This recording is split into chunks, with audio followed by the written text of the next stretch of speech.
பகவத்கீதையில் 2வது சாப்டர்ல 47வது verse, அதில் ரொம்ப முக்கியமாக அடிக்கடி பகவத்கீதையை நாம் பேசும்போது இதைத்தான் பேசுவோம். கர்மண்யே வாதிகரஸ்து மா பலேசு கடேச்சனா அப்படின்னு சொல்லும்.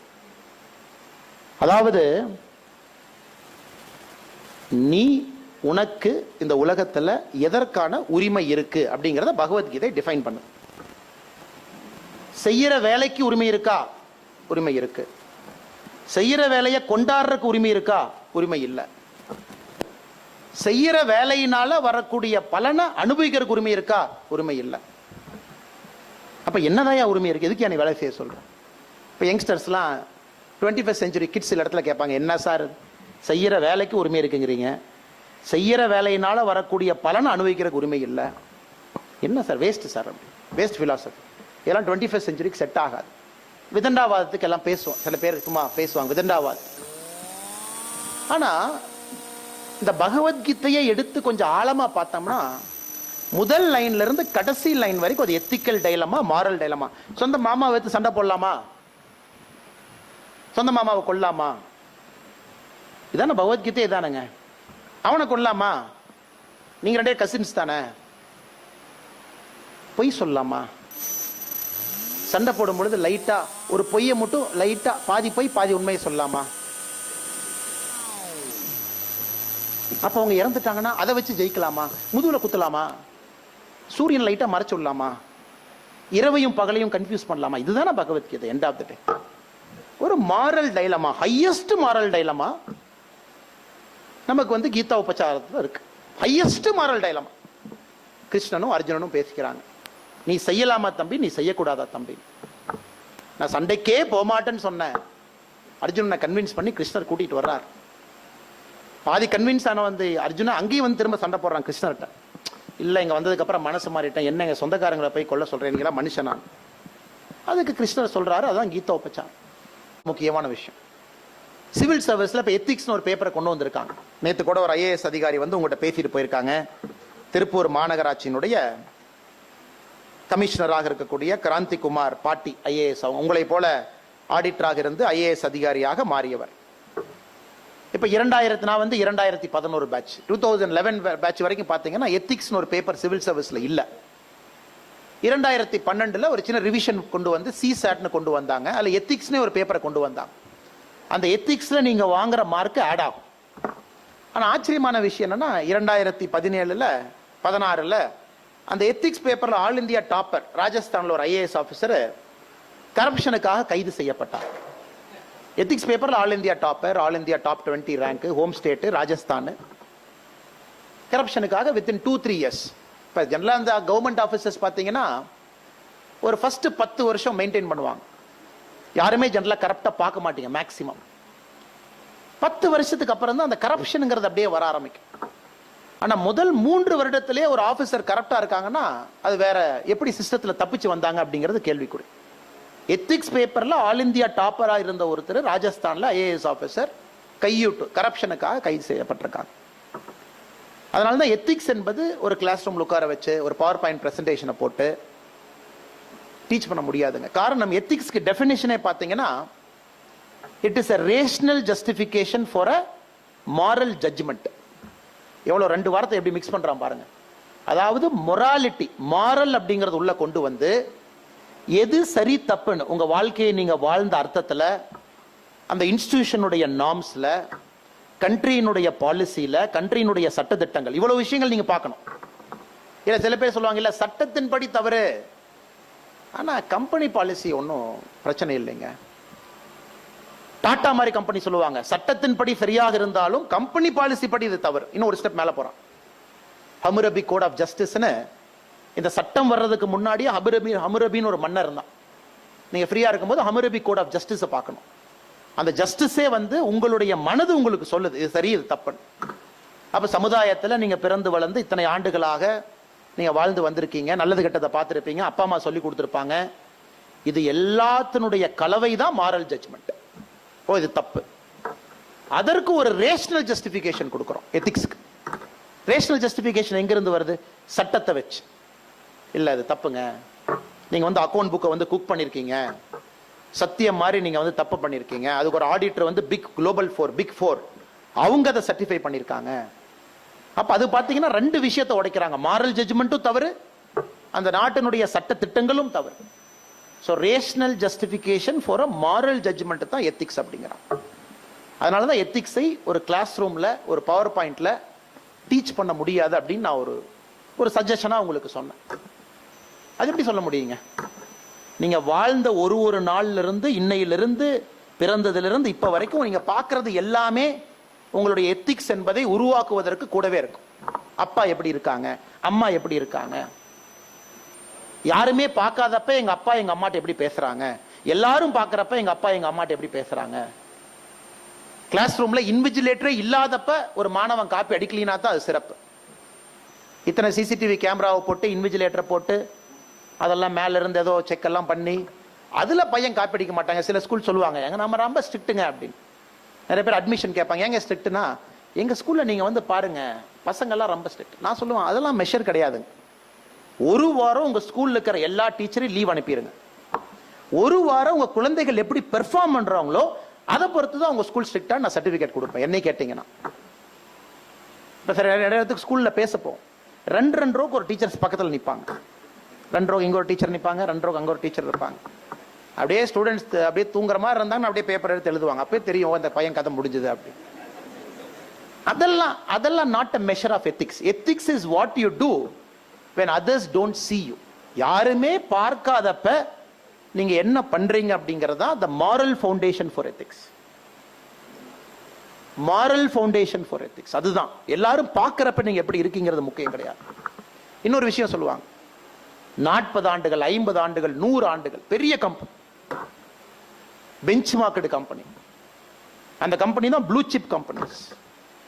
100 வருஷம் சூப்பரா இருக்கும். ஒரே ஒரு எத்திக்கல் இஷ்யூல என்ரான் மாதிரி கம்பெனிஸ் இருக்கலாம், சத்தியம் மாதிரி இருக்கலாம், அக்கௌண்ட் புக்கை குக் பண்ணி. ஆனா ஒரே ஒரு இஷ்யூ மட்டும்தான் 50 ஆண்டுகள் கழிச்சு வெளியே வரும். ஆனா அந்த ஒரு இஷ்யூ பாத்தீங்கன்னா 50 70 80 ஆண்டுகள் அந்த கம்பெனி சம்பாதிச்சிருந்த எல்லா பிராண்ட் வேல்யூ ஜீரோ பண்ணிரும், எல்லாத்தையும் ஜீரோ பண்ணி. அதனாலதான் சொல்லுவாங்க எத்திக்ஸ்ங்கிறது 24/7 365 டேஸ். இன்னைக்கு திங்கக்கிழமை மட்டும் தலைவர் கொஞ்சம் எத்திக்கலா இருக்க மாட்டாரு, என்ன வேணாலும் பண்ணிக்கங்க. புதன்கிழமை அன்னைக்கு மட்டும் கொஞ்சம் அப்படி எடுத்துக்கலாம். ஆனா வியாழக்கிழமை வெள்ளிக்கிழமை ரொம்ப ஸ்ட்ரிக்டா இருப்போம் அந்த ஆபீஸ்ல. எத்திக்ஸ்க்கு அந்த மாதிரி லீவ் விட முடியாது. 24 மணி நேரமும் 365 நாளும் நீங்க எப்படி இருக்கீங்க. ஆனா அன்பார்ச்சுனேட்டா பாத்தீங்கன்னா 99% யாரும் பார்க்க மாட்டாங்க. நீங்க எப்படி இருக்கீங்க அப்படிங்கறதுக்கான ஜட்ஜே நீங்க தான். ஆனா ஒரே ஒரு சதவீதம் மட்டும் யாராச்சும் தேர்ட் பார்ட்டி ஆடிட்டிங் இந்த மாதிரி வரலாம். இப்ப இந்தியன் கவர்மெண்ட்லாம் பாத்தீங்கன்னா சில விஷயத்தை ரொம்ப டஃப் பண்ணிருக்காங்க. போன முறை நம்முடைய அமைச்சர் பியூஷ் கோயல்ஜி வந்த பொழுது சுந்தரராமன் எல்லாம் சென்னையில ஐசிஐ சாப்டர் கூட்டிட்டு போயிருந்தாங்க. அவங்க நிறைய அப்பீல் பண்ணாங்க. அதாவது நீங்க வந்து எல்லாத்தையுமே வந்து குற்றம் புரிந்தவரா பார்க்க கூடாது, ஏதோ பிக் 4ல ஒரு 2 கம்பெனில 2 பேர் தப்பு பண்ணிட்டாங்க அப்படிங்கறதுக்காக நீங்க எல்லாருத்த மேலையும் இவ்வளவு ஸ்ட்ரிக்டா நீங்க வந்து கண்கொத்தி பாம்பா பாக்குறத நாங்க ஏத்துக்க மாட்டோம். ஐசிஐ கொஞ்சம் நீங்க ரிலாக்ஸ் பண்ணணும் அப்படின்னு. அப்ப பியூஷ் கோயல்ஜி என்ன சொன்னார் அப்படிங்கறதுக்கு சுந்தரராமன்ஜி இருந்தாங்க, நாங்கெல்லாம் இருந்தோம். பேசிக் இஷ்யூ பாத்தீங்கன்னா 99% யாரும் பார்க்க மாட்டாங்க, அந்த 1% தான் பார்க்க போறாங்க. 99% நீங்க எப்படி இருக்கீங்க அப்படிங்கறத அந்த 1% டிசைட் பண்ண போகுது. ஸோ இந்த 3 விஷயங்களை சொல்லிட்டு அடுத்து நான் ஒரு 2-3 எக்ஸாம்பிள் சொல்லலாம்னு இன்னைக்கு வந்திருக்கு. நம்ம எல்லாருமே பார்த்தீங்கன்னா அந்த எக்ஸாம்பிள் சொல்லும்போது ரொம்ப ஈஸியாக புரிஞ்சுக்கலாம், அதை நான் வச்சுக்குவோம். அதனால ஒரு ஸ்டோரி, கொஞ்சம் பெரிய ஸ்டோரி, ஒரு 10 நிமிஷம் 5 நிமிஷம் அந்த ஒரு கதை. இது வந்து 2ஆம் உலகப் போறப்ப நடந்துச்சு, 1945. இதுல வந்து ஜப்பான், அமெரிக்கன்ஸ் 2 முக்கியமான நாடுகள், அவங்கள வச்சு ஒரு சின்ன கதை. இந்த கதையை மட்டும் நீங்க நான் வச்சுக்கிட்டீங்கன்னா நிறைய கஷ்டமான நேரத்தில் ஒரு எத்திக்கலா நீங்க எடுக்கக்கூடிய முடிவுகளுக்கு இந்த கதை உங்களுக்கு உதாரணமா இருக்கும் அப்படிங்கிறது என்னுடைய நம்பிக்கை. ஜப்பான் மட்டும் பாத்தீங்கன்னா எந்த நாடுகள்கிட்டயுமே சிக்காத ஒரு இம்பீரியல் பவர். அது பாத்தீங்கன்னா ஒரு மூலையில் இருக்கும். அமெரிக்காக்கார வந்து இங்கிருந்து போய் ஜப்பான் அடிக்கணும்னா பசிபிக் ஓஷனை தாண்டி ஆயிரக்கணக்கான மைலை தாண்டி போய் ஜப்பானை போய் தொட்டு பார்க்கணும், முடியாது. காரணம் என்னன்னா யாருகிட்டையுமே விமானம் கிடையாது அவ்வளவு தூரத்தை தாண்டி போறதுக்கு. சரி, ஜப்பான்காரனை போய் நம்ம அடிச்சு, நான் சொல்றது 2ஆம் உலகப் போர், அவனை போய் அடிச்சு மிரட்டி நம்ம கிரவுண்ட் ஃபோர்ஸை விட்டு மிரட்டிடலாம் அப்படின்னு பார்த்தாலும் உங்களுடைய கப்பல்கள், உங்களுடைய போர் கப்பல்கள் அவ்வளவு தூரம் கடந்து போகணும். இதனால ஜப்பான் மட்டும் பார்த்தீங்கன்னா இந்த உலக போரில் ஒரு பெரிய சின்ன நாடு, ஒரு இம்பீரியல் நாடு, ஒரு எம்பரர் இருக்கக்கூடிய நாடு, யாரையுமே தொட முடியாம இருந்தாங்க. தனியா ராஜ்யம் பண்ணிட்டு இருந்தான், சின்ன நாடா இருந்துட்டு.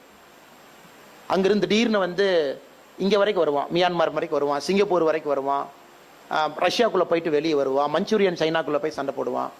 ஸோ ஏன்னா பெரிய பவர் சொல்ல இன்வால்வ் ஆக முடியல. இந்த அமெரிக்காவுக்கு பார்த்தீங்கன்னா ஒரு பெரிய எத்திக்கல் டைலமா, எப்படி இந்த ஜப்பானை நம்ம கார்னர் பண்ணணும். ஏன்னா தப்போ சரியோ நாம இரண்டாம் உலக போருக்குள்ள போகல. ஆனா இந்த ஜப்பான் வந்து எப்ப பியல் ஹார்பர்ல இந்த பாம் போட்டு நம்முடைய விமானப்படையை, நம்முடைய மக்கள் அழிச்சாரோ, அதுக்கப்புறம் நான் உள்ள போய் ஆகணும். யுனைடெட் ஸ்டேட்ஸ் உள்ள வருது, அமெரிக்கா. எப்படி ஜப்பானை வந்து நம்ம கண்ட்ரோல் பண்றது, விமானத்தை எப்படி கொண்டு போறது?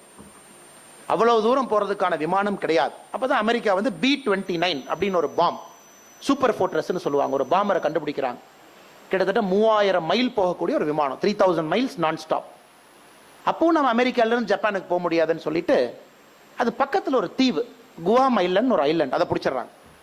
அதை போய் 1944ல சண்டை போட்டு அந்த சின்ன ஐலண்டை வாங்கி அதுல ஒரு ஏர்பேஸை போட்டு அதுல போய் ஒரு 300 விமானத்தை போய் இறக்கி அமெரிக்காக்காரன் நிறுத்தி வச்சிடறான். ஓ, நம்ம இப்ப அந்த பாதி தூரம் இருக்கக்கூடிய பசிபிக்ல சென்டர்ல ஒரு ஐலாண்டை பிடிச்சிட்டோம், அதுல விமானப்படை இறக்கிடலாம், இங்கிருந்து ஜப்பானை போய் அடிக்கலாம், பாதி தூரத்தை நம்ம கவர் பண்ணிட்டோம்ல அப்படின்னு. இப்ப அமெரிக்கால 2 விதமான மிலிட்டரி ஹிஸ்டோரியன்ஸ் இருந்தாங்க, ஸ்ட்ராட்டஜிக் திங்கர்ஸ்.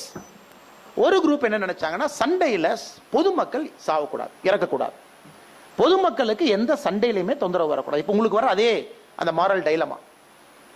ஆனா பொதுமக்கள் இறக்கக்கூடாது, நான் சண்டை போடுவேன்னா நீங்க அந்த கபடி கபடி கபடி கபடி கபடின்னு சண்டை தான் போடணும். ஏன்னா பொதுமக்கள் இறக்காத வரைக்கும் அந்த அரசு அலட்சியமா தான் இருக்கும். இது ஒரு தியரி. பொதுமக்கள் இறக்க ஆரம்பிச்சிட்டாங்கன்னா அந்த அரசுக்கு ஒரு பெரிய பிரஷர் வரும், ரஷ்யா உக்ரைன் மாதிரி. அந்த அரசு வந்து ஒரு சமாதானத்துக்கு வருவாங்க, நம்ம பேசி முடிச்சுக்கலாம் அப்படின்னு. இப்ப இதுல பாத்தீங்கன்னா 2 விதமான மிலிட்டரி ஹிஸ்டோரியன்ஸ். ஒருத்தருடைய பேர் வந்து ஹேமண்ட் ஹெஸ் ஹான்சல் அப்படின்னு ஒரு மிலிட்டரி ஸ்ட்ராட்டஜிஸ்ட், ஒரு விமானப்படை தளபதி. 1944ல அவர் சொல்றாரு, நம்ம ஸ்ட்ராட்டஜிக் பம்பார்ட்மெண்ட் மட்டும் தான் பண்ணுவோம். நம்ம விமானம் போகும், ஜப்பான் மேல போகும், பொதுமக்களை போய் எங்கேயும் நம்ம அடிக்க மாட்டோம். ஜப்பான்ல அரசு நிறுவனங்கள், போர் கப்பல்கள் தயாரிக்கக்கூடிய நிறுவனங்கள், போர் விமானங்கள் தயாரிக்கக்கூடிய நிறுவனத்தை மட்டும் பார்த்து பாம்பு போட்டு வந்துருவோம் அப்படின்னு இவருடைய தியரி. அமெரிக்கா எல்லாம் ஒத்துக்கிறாங்க, சரி தம்பி நீ அந்த மாதிரி பண்ணணும். ஒரு 3 வருஷம் அவர் பண்றாரு. 3 வருஷம் இவரு விமானத்தை கொண்டு வந்து குவாம்ல நிறுத்துறாரு. ஜப்பான் மேல விமானம் போகுது. அந்த விமானப்படை, விமானத்துக்கு தயாரிக்கக்கூடிய தளவாட நிறுவனங்கள் அங்க மட்டும் போய் பாம்பு போட்டு வர்றாங்க. அது எதுவுமே நடக்கல. அமெரிக்கா பார்த்தீங்கன்னா இம்பேஷண்ட் ஆகுது. என்னடா அது, சண்டை பாட்டுக்கு போயிட்டு இருக்க ஒரு சின்ன நாடு. இப்ப நீங்க வந்து அமெரிக்காவுடைய பிரசிடென்டா இருந்தா எப்படி டெசிஷன் எடுப்பீங்கன்னு பாருங்க. 3 வருஷம் மாரல் வார், ஸ்ட்ராட்டஜிக் பம்பார்ட்மெண்ட், பொதுமக்களுக்கு எந்த தொந்தரவும் நடக்கக்கூடாது, ஜப்பானை சார்ந்த இண்டஸ்ட்ரியல் ஹவுசஸை மட்டும் அட்டாக் பண்ணணும், அதன் மூலமா ஜப்பானுக்கு பிரஷர் போட்டு ஒரு ஆர்மிஸ்டிஸ் சைன் பண்ணி போரை வந்து மூடணும், 2ஆம் உலக போரையே மூடிடணும். 3 வருஷமா எதுவும் செய்ய முடியும். எல்லாரும் இம்பேஷண்ட் ஆகிறாங்க. அப்ப ஹார்வர்ட் யூனிவர்சிட்டி, இங்கிருந்து எல்லாமே ஹார்வர்ட் யூனிவர்சிட்டிக்கு போறோம், உலகத்தினுடைய பெரிய முதன்மை பல்கலைக்கழகமா இருக்கு. ஹார்வர்ட் யூனிவர்சிட்டியில ப்ரொஃபஸர்லாம் உட்கார்ந்து உன்னை கண்டுபிடிக்கிறாங்க. அது பேர் தான் நாப்தலின் பாம். ஒரு நாப்தலின் பாம் நீங்க கேள்விப்பட்டிருப்பீங்க. ஒரு பாம்பை கண்டுபிடிக்கிறாங்க. இந்த பாம்பினுடைய ஸ்பெஷாலிட்டி பாத்தீங்கன்னா ஜெல்லு மாதிரி ஒரு பாம். விமானத்துல இருந்து பாம் போட்டீங்கன்னா ஜெல்லு மாதிரி வரும், லிக்விடா வராது. அந்த பாம் வெடிச்சோடனே இந்த சின்ன சின்ன ஜெல் எல்லாம் போய் அங்கங்க ஒட்டிக்கும். ஒரு 6 நிமிஷம் எரிஞ்சுக்கிட்டே இருக்கும். நாப்தலின் பாம்ங்கிறது ஜெல்லு மாதிரி போட்டீங்கன்னா அதை போய் ஒட்டிக்கும், 6 நிமிஷம் எரிஞ்சுக்கிட்டே இருக்கும். ஆயிரக்கணக்கான மக்கள் இறக்கலாம், வீடெல்லாம் தீப்பிடிக்கலாம். அதை வந்து நீங்க தண்ணி ஊற்றி இந்த பெட்ரோல் பாம் மாதிரி டக் டக்குலாம் பண்ண முடியாது. நாப்தலின் பாம்பை கண்டுபிடிச்சோன்னே யோசிக்கிறாங்க, இந்த நாப்தலின் பாம் போய் ஜப்பான் மேல போட்டா என்ன அப்படின்னு. நாப்தலின் பாம் போய் போடலாமே, ஈஸி தானே, மேல இருந்து பாம்பு போட்டுருவோம், அது கீழே வந்தோடனே அது சின்ன சின்ன பீஸா போகுது, அங்கங்க ஒட்டிக்குது, பொதுமக்கள் வீடு அங்கங்க ஒட்டி வீடெல்லாம் எரியட்டுமே. அப்ப இந்த ஹேவுட் எஸ் ஹான்சல் அப்படிங்கிற அந்த போர்படை தளபதி சொல்றாரு, நான் அதை பண்ண மாட்டேன், நான் அதை பண்ண மாட்டேன், இதை நான் செஞ்சேன் அப்படின்னா பொதுமக்கள் சாவாங்க, நமக்கும் ஜப்பானுக்கும் பகையாக இருந்தாலும் கூட நான் செய்ய மாட்டேன். உடனே சொல்றாங்க, என்னையா நீ இப்படி பேசுற, மோரலுங்கிற எத்திக்ஸுங்கிற, 3 வருஷமா நீ வண்டி ஓட்டிகிட்டே இருக்க, ஒன்னே காணா, இது சரியா வராதுப்பான்னு சொல்லிட்டு அவரை மாத்திட்டு கர்டிஸ் லீ மே அப்படின்னு ஒரு ஜெனரலை கொண்டு வர்றாங்க. கர்டிஸ் லீ மே கொண்டு வந்து, தம்பி நீ புது ஜெனரல், 6 மாசத்துல ஜப்பானை போய் அடிச்சிரு, நாப்தலின் பாம் இருக்கு, போட்டு முடிச்சிரு, சண்டை பிரச்சனை முடிவு கொண்டு வான். இந்த கர்டிஸ் லீ மே என்ன பண்றாரு, முதல் ரைடு போறாங்க, இந்த குவாம் ஏர்பேஸ்ல இருந்து போறாங்க. ஃபர்ஸ்ட் ரைடு 350 விமானம் ஒரே நேரத்தில் கிளம்புது. B-29 பாம்பர் 350 விமானம் போகுது. 1300 மைல் கடல் மேல போறாங்க. நேரா போனே டோக்கியோ. 350 விமானமும் டோக்கியோ மேல போய், திருப்பூர் மாதிரி இமேஜின் பண்ணீங்க, திருப்பூர் மாதிரி ஒரு 10 மடங்கு இமேஜின் பண்ணீங்க, சரமாரியா அந்த நாப்தலின் பாம்பை வீசுறாங்க. சரமாரியா வீடு மேல, ஆபீஸ் மேல, பேலஸ் மேல சரமாரியா. மார்ச் 9-10 1945 அந்த நைட்டுல மட்டும் வீசப்பட்ட பாம்புல ஒரே இரவுல 1,15,000 பேர் சாவறாங்க. ஒரே நைட்ல. குழந்தைங்க, குட்டிக, வயசானவங்க, பெரியவங்க, சின்னவங்க எல்லாரும் தவிடுபடி இல்லாம 60% டோக்கியோ மாநகரத்தை ஒரே நைட்ல பொசுக்கிடுறாங்க. அடுத்த நாள் காலையில் வெறும் சாம்பல் காடு மட்டும்தான். எல்லாமே உலகமே பார்க்குது, என்ன இப்படி பண்ணிட்டீங்க, ஒரு நாட்டு மேல அந்த மக்களுக்கு அதுக்கு என்ன சம்பந்தம், நீங்க எல்லாம் பாம் எடுத்துட்டு போய் 350 விமானத்தை கொண்டு போய் நீங்க இப்படி போட்டீங்களே. இந்த கர்டிஸ் லீ மே அதோட நிக்கல. அதுக்கு அடுத்து 4 மாசத்துக்குள்ள ஜப்பானுடைய 67 நகரங்களை டார்கெட் பண்ணி ஒரு 3,75,000 பேர் இதே மாதிரி கொள்றாங்க. அப்படியே பார்த்தீங்கன்னா ஈ மாதிரி வரும், நாப்தலின் பாம்பை வீசும், ஈ மாதிரி போயிடும். அந்த வழியில யார் இருக்காங்க, அந்த ஊர்ல யார் இருக்காங்க, அது பெரிய நகரம், சின்ன நகரம், கிராமம், மொத்தமா கார்பெட் பம்பார்ட்மெண்ட். அப்பவும் ஜப்பான் அடங்கல. அப்பவும் ஜப்பான் சொல்றது நாங்க எதிர்த்து நிப்போம், அதுக்கெல்லாம் பயப்பட மாட்டோம், என்ன ஆனாலும் பாத்திரலாம்.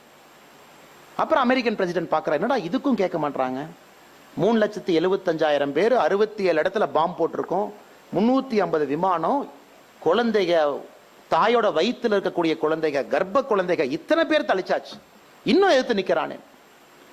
அப்பதான் ஆகஸ்ட் 1945 அமெரிக்கா முடிவு பண்ணுது, இனி ஆட்டம் பாம்பை போட்ட வேண்டியதான். அப்புறம் 2 ஆட்டம் பாம்பு மேன்ஹட்டன்ல தயாரிக்கிறாங்க, அதை கொண்டு வர்றாங்க, B-29 ஃபிளைட்ல ஏத்துறாங்க. ஆகஸ்ட் 6ஆம் தேதி போய் ஃபர்ஸ்ட் பாம்பை போடுறாங்க ஹிரோஷிமால. ஒரே நைட்டுல 1.5 லட்சம் பேர் சாகுறாங்க. அப்பவும் ஜப்பான் சொல்றா, இதுக்கெல்லாம் பயப்பட மாட்டேன் போயா அப்படி, நான் ஏத்து நிப்பேன். ஆகஸ்ட் 9 3 நாள் கழிச்சு 2வது ஆட்டம் பாம்பை ஏத்துறாங்க நாகாசாக்கில. மறுபடியும் போய் பாம்பு போடுறாங்க. அன்னைக்கு நைட்டு 85,000 பேர் இறக்குறாங்க. அதுக்கப்புறம் ஆகஸ்ட் 15ஆம் தேதி 2வது ஆட்டம் பாம்பு போட்டு 6 நாள் கழிச்சு ஜப்பான் சரண்டர் ஆகுது. செப்டம்பர் 2ஆம் தேதி 1945 ஆர்மிஸ்டிஸ் சைன் பண்றாங்க, நீங்க என்ன வேணாலும் பண்ணிக்க எங்க நாட்டை அப்படின்னு. இது பாத்தீங்கன்னா மிக முக்கியமான ஒரு ஹிஸ்டாரிக்கல் தருணம். ஒரு ஜெனரல் ஹான்சல் அப்படிங்கிற ஜெனரல் வந்து நான் போட மாட்டேன், நான் வந்து பொதுமக்கள் மேல எந்த விதமான ஆயுத பிரயோகம் பண்ண மாட்டேன், ஆயுதம் தயாரிக்க பயன்படக்கூடிய நிறுவனத்தின் மீது போட்டு அதன் மூலமா அந்த நிறுவனத்தை முடக்கி அதன் மூலமா ஜப்பான் போர்ல வந்து அதனுடைய வல்லமையை குறைக்கிறதுக்கு தான் என்னோட முயற்சி, ஸ்ட்ராட்டஜிக் பம்பார்ட்மெண்ட். கர்டிஸ் லீ மே இல்ல, அப்படி இல்ல, எல்லாத்தையும் கொன்னாதான் மக்களுக்கு பயம் வரும், அரசுக்கு பயம் வரும், அப்பதான் அவங்க மண்டி போடுவாங்க, அப்பதான் அந்த வார கொண்டு வர முடியும்னு 2வது ஸ்ட்ராட்டஜி. எத்தனை பேரு இந்த ஹால்ல இருக்கிறவங்க இல்ல நீங்க 1945 மார்ச் 8ஆம் தேதி காலையில உங்களுக்கு அந்த கமாண்ட் உங்க கையில கொடுத்து உங்களை கமாண்டிங் ஆபீசரா போட்டிருந்தா நீங்க ஃபர்ஸ்ட் ஆப்ஷன் எடுப்பீங்க அப்படிங்கிறவங்க கை தூக்கும் பார்க்கலாம். அதாவது ஹேமட் ஹெஸ் ஹான்சல் அவருடைய ஆப்ஷன் ஸ்ட்ராட்டஜிக் பம்பார்ட்மெண்ட், நிறுவனத்தை மட்டும்தான் அடிப்பேன், பொதுமக்களை கொல்ல மாட்டேன். எத்தனை பேர் கை தூக்குங்க நீங்க கமாண்டரா இருந்தா? எத்தனை பேர் வந்து கர்டிஸ் லீ மே இல்ல சார் அவங்கள போய் அடிச்சு அப்பதான் வார முடிவுக்கு கொண்டு வர முடியும்? எத்தனை பேர் அப்படி இருக்கீங்க சொல்லுங்க. ரெண்டாவது கமாண்டர் யாரு? தப்பு சரியில்லைங்க, நம்ம டிஸ்கஸ் பண்ணுவோம், அடுத்த 15 நிமிஷம் பேசுவோம் அதை பத்தி. கர்டிஸ் லீ மே, நான் கர்டிஸ் லீ மே சார். ஒரு கர்டிஸ் லீ மே தான் இருக்காரு. அங்க ஒரு சிஸ்டர் கை தூக்குறாங்க, ஒருத்தரை பார்த்து கை இறக்கிட்டாங்க. அங்க ஒரு ஜூனியர் கர்டிஸ் லீ மே, ஒரு 8 பேர், ஓகே 10 பேர். சரி, இந்த கர்டிஸ் லீமேக்கு போட்டாச்சு, இவ்வளவு பேர்த்த கொன்னாச்சு. ஒரே நாள்ல டோக்கியோல 1,00,000 பேரு, அந்த 67 சிட்டில பாம்பு போட்டு 3,75,000 பேரு. ஹிரோஷிமால ஆட்டம் பாம்பு இவர் தான் போட்டார், அதுல 1,20,000 பேரு.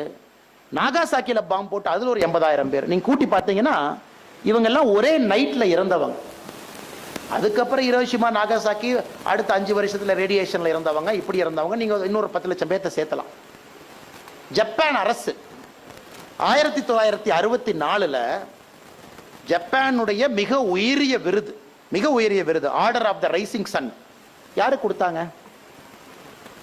ஹேமண்ட் எஸ் ஹன்சலுக்கு கொடுத்தாங்களா, கர்டிஸ் லீமே கொடுத்தாங்களா? சப்போஸ் நீங்க ஜப்பானோட எம்பரரா இருக்கீங்க, சண்டையெல்லாம் முடிஞ்சது, 1945 வேர்ல்டு வார் 2 முடிஞ்சது, அதுக்கப்புறம் ஜப்பான் ரீபில்டிங் ஆரம்பிக்கிறாங்க, 45ல ஜப்பான் ரீபில்ட் ஆகுது, 64ல ஜப்பான் பார்லிமெண்ட்ல டிசைட் பண்றாங்க நம்ம ஊரினுடைய மிக உயரிய விருது பாரத் ரத்னா, ஜப்பான்ல வந்து order of the rising sun, அதை வந்து ஒரு அமெரிக்காக்காரனை கொடுக்கணுயா.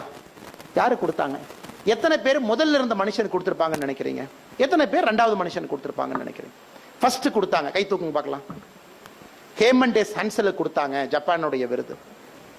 ஃபர்ஸ்ட் ஸ்ட்ராட்டஜிக் பம்பார்ட்மெண்ட், நான் மக்களை கொல்ல மாட்டேன், இந்த பில்டிங் மட்டும் அடிச்சுட்டு வந்துடுவேன். எத்தனை பேர் செகண்ட் ஆளு கொடுத்தாங்க? கர்டிஸ் லீமே இங்க இருக்காரு, அங்க ஒரு கர்டிஸ் லீமே, இங்க ஒரு 3 பேர் இருக்காங்க. எத்தனை பேர் இவங்களுக்கு கொடுத்தாங்க?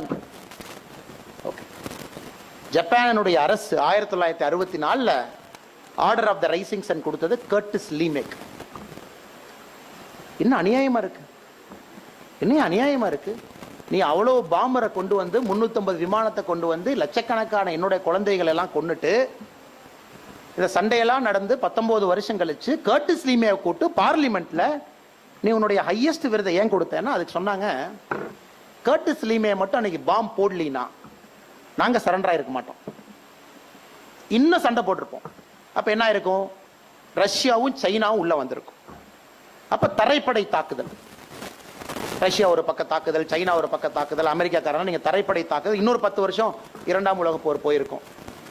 எப்படி ஜெர்மனியை துண்டு துண்டா இந்த அலைட் அண்ட் ஆக்சிஸ் பவர் பிரிச்சாங்களோ, எப்படி கொரியாவை துண்டு துண்டா பிரிச்சாங்களோ, அதே மாதிரி இன்னைக்கு ஜப்பான்கிற நாடே இல்லாம போயிருக்கும்.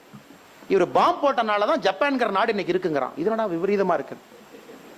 லட்சக்கணக்கான மக்களை கொன்னு 1964ல கர்டிஸ் லீமேக்கு ஜப்பானீஸ் கவர்மெண்ட் இவர் இருந்தனாலதான் உலக போர் முடிஞ்சது அப்படின்னு. இதை நீங்க யோசிக்கணும். இதுல நிறைய விஷயங்கள் இருக்கு, நிறைய விஷயங்கள் இதுக்குள்ள ரொம்ப டீப்பா நீங்க திங்க் பண்ணணும். ஃப்ரீயா இருக்கும் பொழுது நீங்க யோசிக்கணும். இது ஃபுட் ஃபார் தாட். ஒரு லெக்சர் கொடுத்தோம் போனோம்னு சொல்றதை விட இந்த எக்ஸாம்பிள நீங்க யோசிக்கணும். சரித்திரத்துல முக்கியமான நேரம், ஒரு டேர்னிங் பாயிண்ட். அமெரிக்காக்காரன் என்னென்னமோ பண்ணி ஜப்பான் பக்கத்துல நெருங்க முடியல. ஒரு ஐலாண்டை வாங்குறான், சென்ட்ரல போறான், B-29 பாம்பரை கொண்டு வர்றான், 2 ஜெனரலை விடுறான். முதல் ஜெனரல் மாரல் எத்திக்கல் டைலமா, 2வது ஜெனரல் வந்து பம்பார்ட்மெண்ட், கார்பெட் பம்பார்ட்மெண்ட், எல்லாத்தையும் கொண்டோம்னா வேலை முடிஞ்சிடும் அப்படின்னு. ஆனா அந்த நாடு ஹானர் பண்ணது முதல் கிடையாது, 2வது ஆள். இது என்ன சூட்சமன்னு பார்க்கணும். இதுக்கு வந்து பாத்தீங்கன்னா சரியான ஆன்சர் தப்பான ஆன்சர் எதுவுமே இல்லை. மேடைக்கு வந்து இந்த கர்டிஸ் லீமே, அங்க நண்பர் கை தூங்க பிரதர், அவர் இங்க ஒரு கர்டிஸ் லீமே, அங்க சிஸ்டர் ஒருத்தவங்க இருக்கா, இவங்க 3 பேர்த்தையும் கூப்பிட்டு நீங்க பண்ணது சரியா? 99% மக்கள் கையே தூக்கல, நீங்க மட்டும் குற்றவாளி மாதிரி கை தூக்கிருக்கீங்க, நீங்க பண்ணது சரியா அப்படின்னு கேட்டா அவங்க கண்டிப்பா 1 மணி நேரம் நான் பண்ணது சரிதான் அப்படின்னு பேசலாம். இல்ல இவங்களை விட்டுட்டு அடுத்த குரூப், அண்ணன் நீங்கெல்லாம் அந்த ஜெனரல் ஹான்சல் கை தூக்குனீங்கல்ல, நீங்க பண்ணது சரின்னா அவங்களும் 1 மணி நேரம் சொல்லுவாங்க, ஆமாயா என்னையா சண்டை 10 வருஷம் ஆனா பாத்துக்கலாம். முதல் உலக போர்ல 37 மில்லியன் பேர் இறந்தாங்க, அப்பனா 3.7 கோடி பேர் இறந்தாங்க. அப்ப பாப்புலேஷனை யோசிச்சு பாருங்க, இப்ப இருக்கிற மாதிரி இல்ல. 2ஆம் உலக போர் இன்னொரு 10 வருஷம் போனா எத்தனை பேர் இறப்பா? இன்னொரு 5 மில்லியன் பேர் இறப்பான், 50 லட்சம் பேர். அதுல என்ன பெருசா பிரச்சனை? அதனால நான் ஹான்சல் பாலிசி தான் நான் எடுப்பேன் அப்படின்னு நீங்களும் பேசலாம். இது ஏன் அந்த எக்ஸாம்பிள் உங்களுக்கு கொடுக்குறேன் அப்படின்னாங்க, இந்த எத்திக்ஸை பொறுத்த வரைக்கும் நிறைய இடத்துல மீன்ஸ் வெர்சஸ் எண்ட் அப்படின்னு ஒரு பிரச்சனைல வந்து மாட்டுவீங்க. எண்டுங்கிறது முக்கியமா, ரிசல்ட் முக்கியமா? ரிசல்ட் தான் முக்கியமா? எந்த பாதை எடுத்தாலும் ரிசல்ட் தான் எனக்கு முக்கியம். இல்லைங்க, ரிசல்ட் முக்கியம் கிடையாதுங்க, எனக்கு பாதை சரியா இருக்கணும், அதுதான் எனக்கு முக்கியம். இந்த எத்திக்ஸ்ல நம்ம எல்லாருமே வந்து இடிச்சு நிக்கிற இடம் பாத்தீங்கன்னா எண்ட் வெர்சஸ் மீன்ஸ். ஒத்துக்கிறீங்களா? எண்டா மீன்ஸா? ஒரு சின்னதா ஒரு அட்ஜஸ்ட்மெண்ட் லைட்டா பண்ணிக்கலாம், ஆனா ரிசல்ட் பெருசு, அதனால ஒரு 10 பேருக்கு நல்லது நடக்கும். இதை போக போக திருத்திக்கலாம். இப்படி நிறைய பேர் இருக்காங்க. எந்த அட்ஜஸ்ட்மெண்ட்டும் பண்ண மாட்டேன், ஸ்ட்ரிக்டா தான் இருப்பேன். அதனால் 2 பேர்த்துக்கு வேலை இல்லை, 4 பேர்த்துக்கு சாப்பாடு இல்லைனாலும் ரூல்னா ரூல். இப்படி இருக்காங்க, நம்ம பார்க்குறோம், டெய்லி நம்ம லைஃப்ல பார்க்குறோம். எத்திக்கலா இருக்கிறக்காக கஷ்டப்படுறவங்களையும் நம்ம பார்க்குறோம். கவர்மெண்ட் கிளர்க்கு டி கேட்டகரி, மொத்த சம்பளமே 15,000. பணிச்சுமை, வேலை சுமை. அரசு அதிகாரிகள் எல்லாருமே வேலை செய்ய மாட்டாங்க, உங்களுக்கு தெரியும். 90 பேர் செய்யற வேலையை 10 பேர் செய்வாங்க. அந்த 90 பேர் பார்த்தீங்கன்னா யூனியன்ல இருப்பாங்க, வருவாங்க போவாங்க, ஜாலியா இருப்பாங்க. அவ்வளவு சீக்கிரம் கவர்மெண்ட்ல நீங்க அவங்கள ஃபயர்லாம் பண்ணிட முடியாது. நீ சரியா வேலை செய்யல, கிளம்பு. கவர்மெண்ட்ல வந்து ஒருக்க வேலை வாங்கிட்டீங்கன்னா ஃபார் லைஃப். அந்த பேரட்டோஸ் பிரின்சிபல் மாதிரி 20% of the people to 80% of the work. அந்த 10% தான் மாடு மாதிரி வேலை செய்வான், எல்லா வேலையும் அவனே செய்வான் ஆபீஸ்ல, பாவம். அந்த தம்பி அந்த 10% பார்த்தீங்கன்னா நிறைய பேர் நேர்மையா இருப்பான். 15,000 தான் சார் சம்பளம், நேர்மையா இருப்பேன் சார். பழைய சட்டை, பழைய பேண்ட், 2 குழந்தைங்க, 2 பேத்தையும் படிக்க வைக்கணும், கல்யாணம் பண்ணி கொடுக்கணும், கையெல்லாம் நீட்ட மாட்டேன் சார். அப்படி இருக்கிற கவர்மெண்ட் கிளர்க்கையும் நீங்களும் நானும் பார்த்துருக்கோம் இல்லைங்களா? கை சுத்த சார் அவர். அப்படி இன்னொரு பார்த்தீங்கன்னா கவர்மெண்ட் கிளர்க்கா இருப்பாரு, BMW ஒரு நாள் வருவோம், ஆடியில் ஒரு நாள் வருவோம். என்னையா பண்றீங்கன்னா, பத்திரப்பதிவு துறையில் இருக்கனே அப்படிமா. அட பாவிகளா, அப்படி இருப்பாங்க சில பேர். பொதுவா பேசுறோம், நம்ம எந்த அரசியல் கட்சியோ யாரையும் பேசல, பொதுவா அவங்களும் பார்க்குறோம். நம்ம ஊர்ல கல்யாணத்துக்கு போவோம், அப்படியே பல இருப்பாங்க. ரிலேஷன்ஷிப்னுடைய ஃபெஸ்டிவலுக்கு போவோம், பண்டிகைக்கு போவோம், நம்ம ஊர்ல நாமளே பார்ப்போம். கவர்மெண்ட்டுங்க என்னங்க IAS ஆஃபீஸரான் இல்லைங்க, குரூப் டி தானுங்க அப்படிமா. இன்னைக்கு அது குரூப் டியா இருந்துகிட்டு ஆடியில வர்றீங்க, BMWல வர்றீங்க. இது நம்ம வாழ்க்கையை பார்க்கும் பொழுது சில நேரத்தில் இந்த நல்லவங்களா இருந்த குழந்தைகளுக்கு ஏதோ பனிஷ்மெண்ட் கிடைக்கிற மாதிரி நமக்கு தெரியும். என்னையாது இந்த மனுஷன் நல்லா இருந்தான், அவனுடைய பையனும் பொண்ணும் பாரு, அவங்க அப்பா எவ்வளவு தொந்தரவு கொடுக்குறாங்கன்னு பாரு. நம்மளே பார்ப்போம், நம்மளே கேள்வி கேட்போம். இன்னொரு இடத்துல பார்த்தீங்கன்னா பெரிய அயோக்கிய பையன் சார், அவன் கை நீட்டாத இடமே இல்லை சார். ரிசர்வ் பேங்க் கவர்னராக இருந்தாலும் பாக்கெட்ல கை நீட்டி பணம் எடுப்பான் சார். அவன் எப்படி வாழ்றான் பாருங்க சார். மாடி வீடு, பலன்னு இருக்கான். இதெல்லாம் ஆண்டவா நீ கேட்க மாட்டியா? இதெல்லாம் நீங்க கேட்டிருக்கீங்களா? எத்தனை பேர் அதை கேட்டிருக்கீங்க? கை தூக்குங்க பார்க்கலாம். இல்லை இந்த மாதிரி நான் கேட்டிருக்கேன் சார், கிராமத்தில் பேசியிருக்காங்க, எங்க அப்பா அம்மா எல்லாம் பேசியிருக்காங்க. இது எல்லாமே இந்த மீன்ஸ் வெர்சஸ் எண்ட். அப்ப அடுத்த கேள்வி நம்ம கேட்டுக்கிறது, அப்ப எனக்குன்னு ஒரு மாரல் காம்பஸ் நான் வச்சுக்கணுமா? should I have a separate moral compass? அவங்கள பத்தி கவலை இல்லை, சொசைட்டி பத்தி கவலை இல்லை, சொசைட்டில 90% மக்கள் கரெக்டா இருந்தாலும் எனக்கு அதை பத்தி கவலை இல்லை, எனக்கு ஓன் மாரல் காம்பஸை வச்சு நான் வாழ்க்கையை நடத்த போறேன் அப்படிங்கிறது பெஸ்ட் ஆப்ஷனா? இல்ல ஊரோட ஒத்து போறது பெஸ்ட் ஆப்ஷனா? இல்ல நாம மட்டும் நேர்மை, நாணயம், நம்பிக்கைன்னு பேசி நம்மளை மட்டும் ஒதுக்கி வச்சுட்டு எல்லா பஸ்ஸும் போயிட்டு இருக்கு, நம்ம பஸ் மட்டும் ஓரத்துல பிரேக் டவுன் ஆகி நிக்குதே சார், இது நியாயமா? இதே சில பேர் கேட்பாங்க. இந்த எத்திக்ஸ் எல்லாம் அதிகமா நீங்க பேச ஆரம்பிச்சீங்கன்னா நிறைய பேர் கேட்பாங்க. இதற்கு உங்களுக்கு திரும்ப 2 உதாரணம் கொடுக்க வேண்டும் நினைக்கிறேன். நான் நீங்க பேசுறதெல்லாம் உங்களை தூண்டி விடணும் தவிர எனக்கு வந்து இதுக்கு எதுக்குமே பதில் கிடையாது. நீங்க வந்துட்டீங்க, நீங்க பதில் சொன்னா போனா நான் சாப்பிட விட மாட்டேன், தயவு செஞ்சு அந்த மாதிரிலாம் சொல்லிடுறேன்.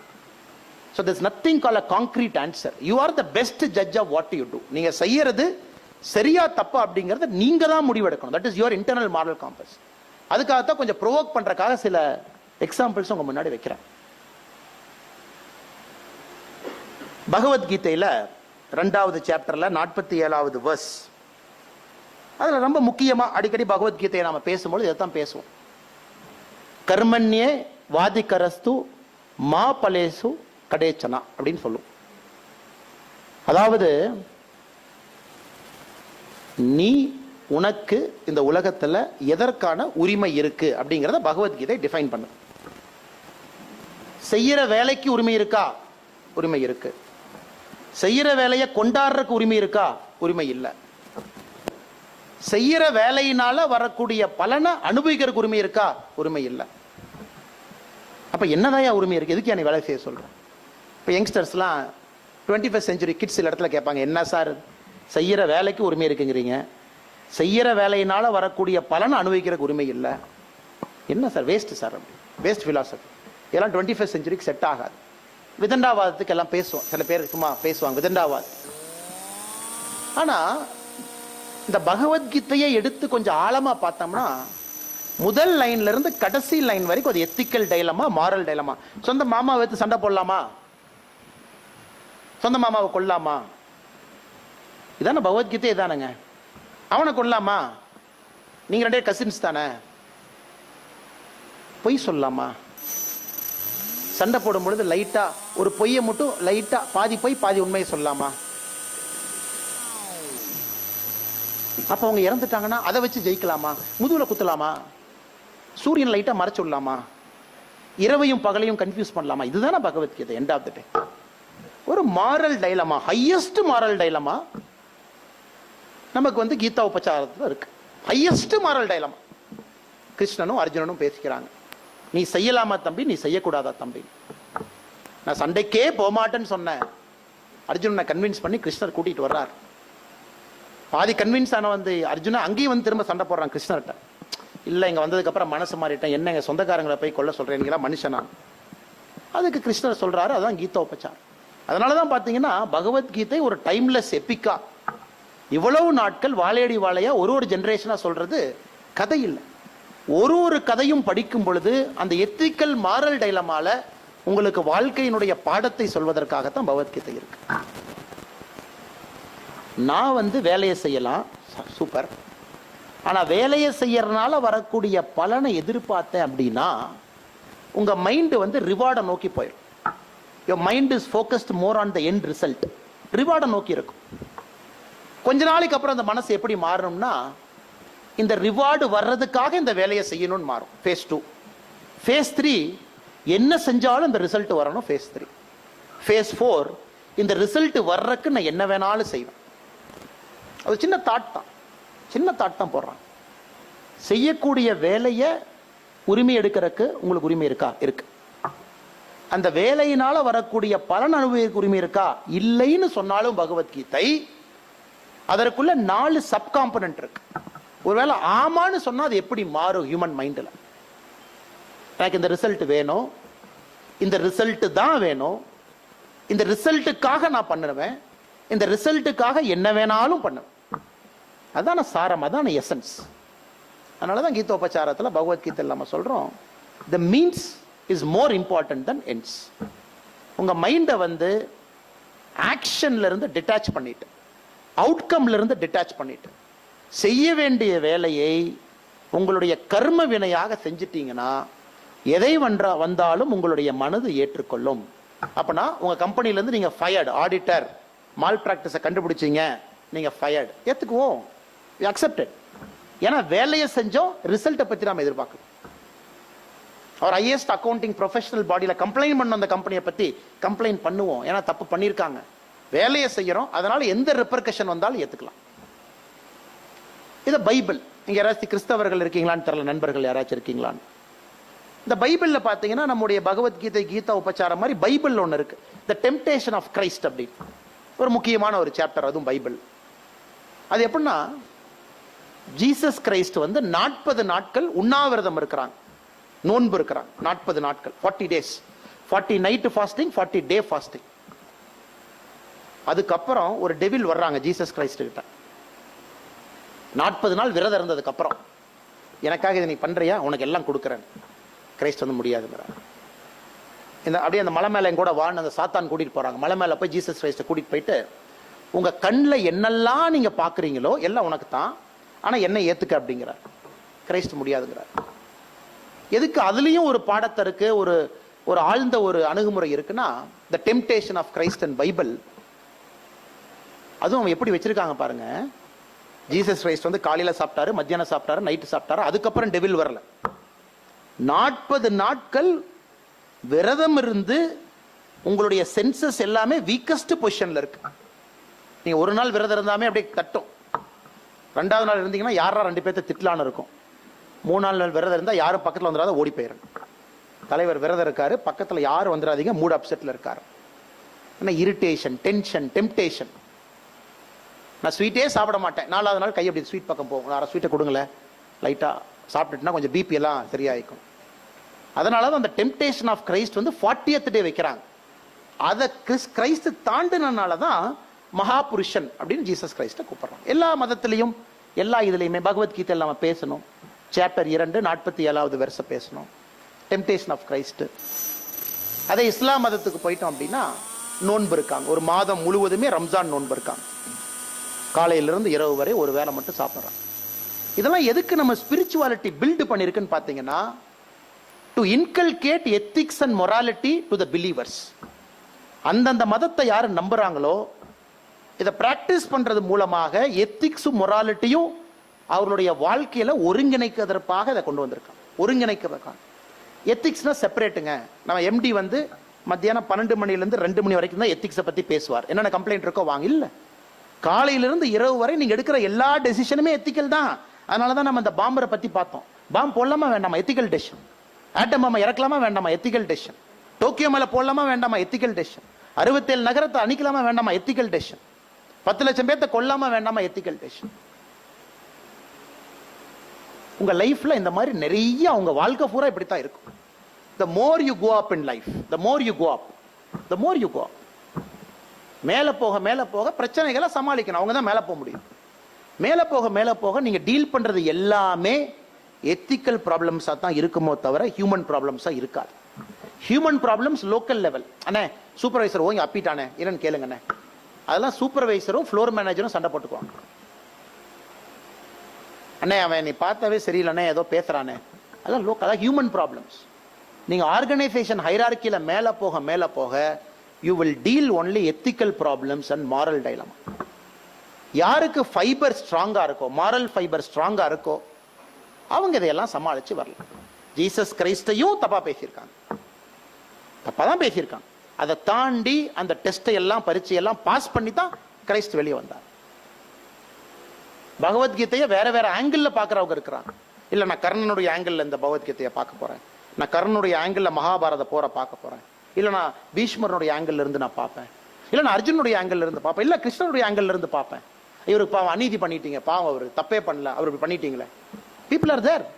ஒரே மகாபாரத போரை நீங்க 100 கண்ணோட்டத்தில் பார்க்கலாம், 200 கண்ணோட்டத்தில் பார்க்கலாம், ஏன் 500 கண்ணோட்டத்தில் பார்க்கலாம். மகாபாரத போர்ல இருந்து சிறந்த பெண்மணிகள் யாரெல்லாம் இருந்தாங்களோ அவங்களுடைய கண்ணோட்டத்தில் இருந்து பார்க்கலாம்.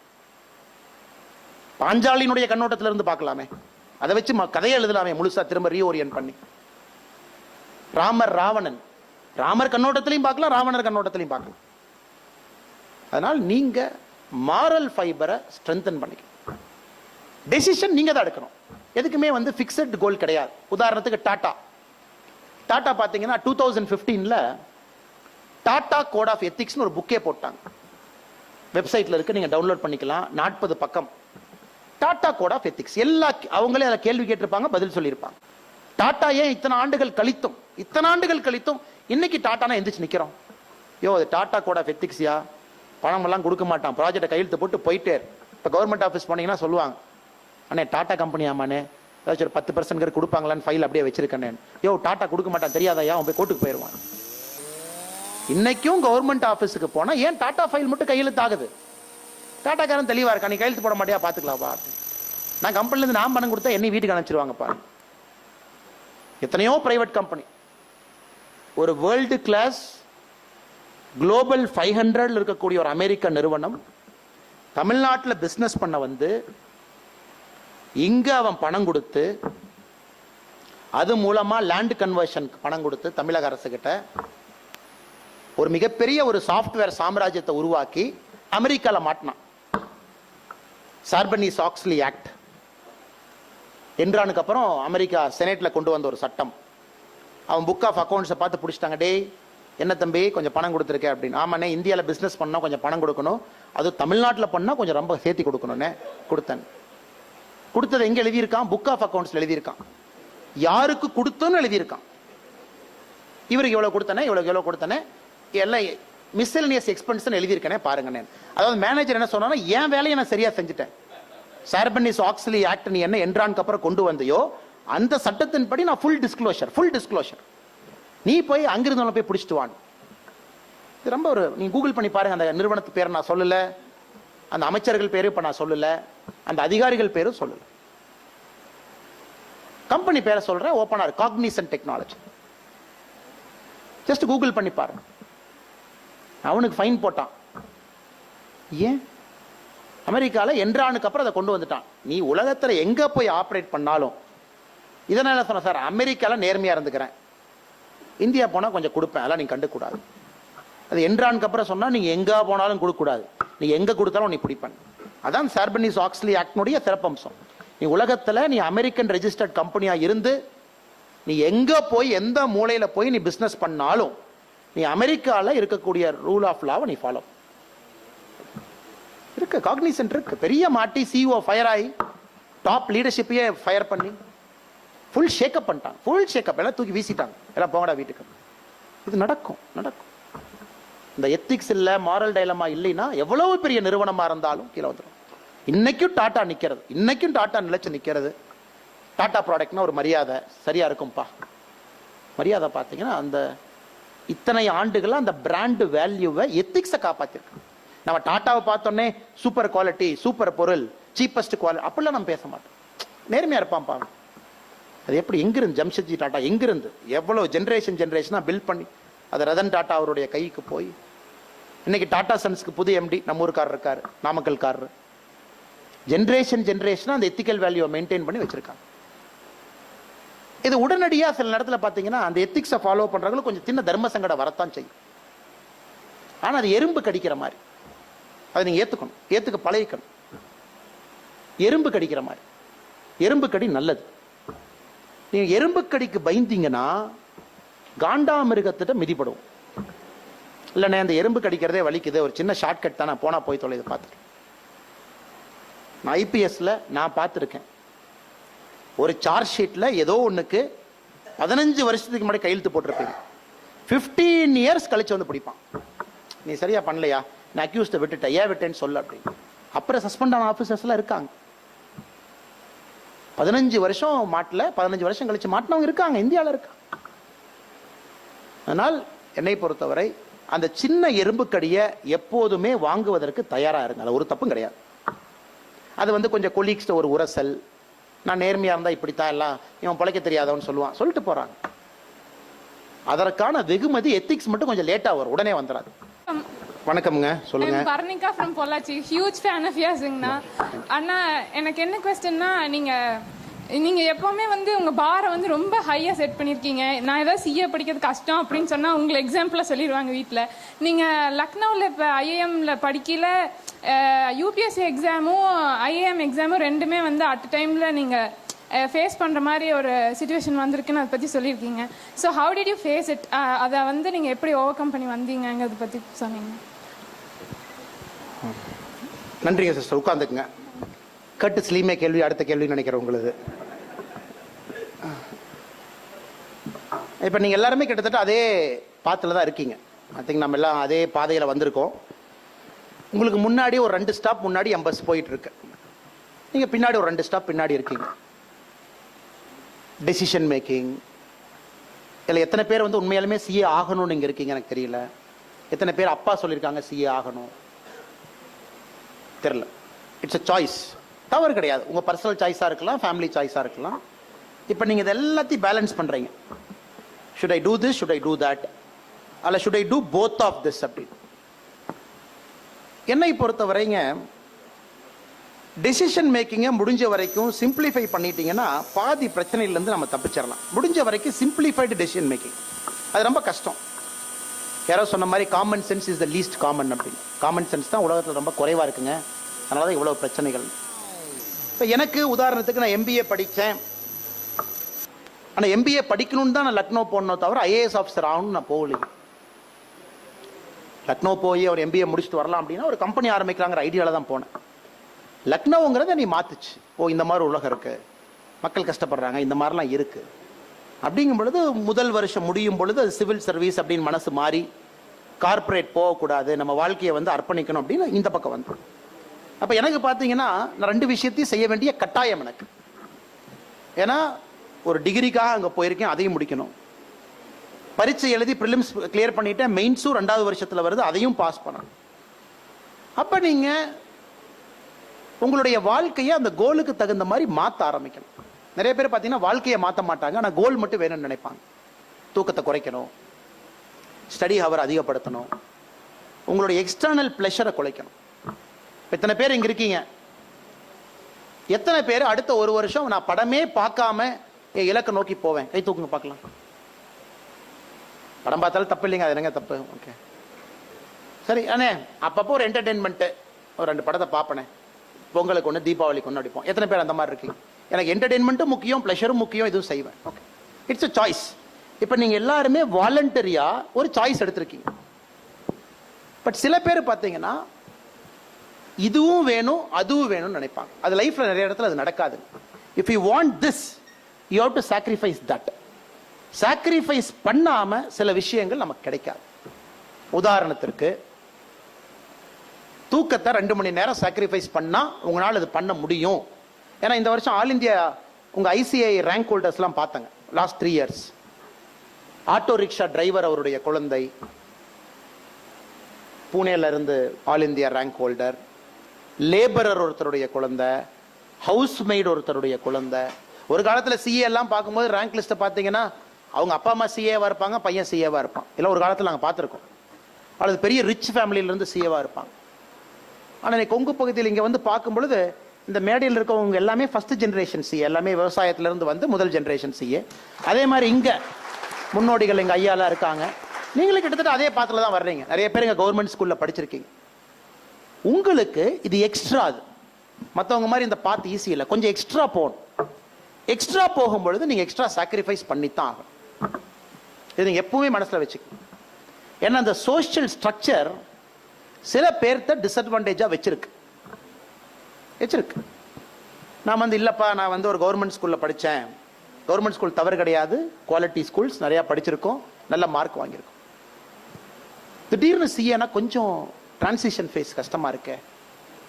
அப்படிங்கும் பொழுது நிறைய குழந்தைகள் பார்த்தீங்கன்னா அந்த பர்சனல் கம்ஃபர்ட்டை சாக்ரிஃபைஸ் பண்ணுவாங்க. தூக்கத்தை 1 மணி நேரம் குறைப்பனே, ப்ளஷர்ஸ் எல்லாம் கட் பண்ணிடுவேனே, படிக்கிறத ஒரு 3 மணி நேரம் அதிகப்படுத்துவேனே. இந்த கிளாரிட்டி நிறைய குழந்தைங்களுக்கு வரமாட்டேது. That is a big problem in current generation. இந்த கரண்ட் ஜென்ரேஷன் அந்த கிளாரிட்டி, இதுவும் வேணும் அதுவும் வேணும்னா அதுக்கு ஒரு நல்ல ஒரு பழமொழி இருக்கு. எந்த ஊருக்கு போகணும்னு உனக்கு தெரியாதுன்னா எந்த பாதையும் நீ அழைத்து செல்லும்னு சொல்லுவாங்க. நீ எந்த ஊருக்கு செல்ல வேண்டும் என்று உனக்கு தெரியவில்லை என்றால் எல்லா பாதையும் உன்னை அந்த ஊருக்கு அழைத்து செல்லும். ஆனா எந்த ஊருக்கு போகணும்னு நீங்க முடிவு பண்ணா அதுக்கு ஒரு பாதை தான் இருக்கு. அந்த ஒரு பாதையை நீங்க வந்து முடிவு செஞ்சு போங்க. ரொம்ப நன்றி, வாழ்த்துக்கள் உங்களுக்கு. தேங்க்யூ.